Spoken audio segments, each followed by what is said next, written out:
فیصل آباد سے بھائی محمد حسین صاحب نے سوال پوچھا ہے۔ وہ لکھتے ہیں کہ مفتی صاحب، ہمارا سوال یہ ہے کہ کیا پیر کا اپنی مریدنی سے نکاح جائز ہے؟ ہمارے ہاں ایک پیر صاحب نے اپنی ایک مریدنی سے نکاح کروا لیا ہے۔ لوگ اسے برا بھلا کہتے ہیں کہ پیر کا اپنی مریدنی سے نکاح نہیں ہو سکتا۔ آپ سے درخواست ہے کہ اس مسئلہ کو واضح کریں اور ہماری رہنمائی کریں کہ دونوں فریقوں میں سے کون سا صحیح ہے۔ محمد حسین۔ جی میرے محترم بھائی، پیر کا اپنی مریدنی سے بالکل نکاح ہو سکتا ہے، اس میں کوئی قباحت نہیں ہے، شریعت نے منع نہیں کیا۔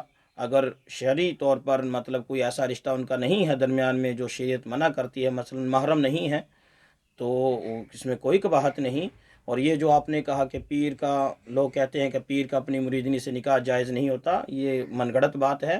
اللہ کے رسول صلی اللہ علیہ وسلم اپنی ساری امت کے پیر ہی تھے، اور آپ نے اپنی ازواج سے نکاح کروائے، آپ کے نکاح ہوئے، اور اس میں کوئی قباحت نہیں، لہٰذا یہ بات ذہن میں نہ رکھی جائے۔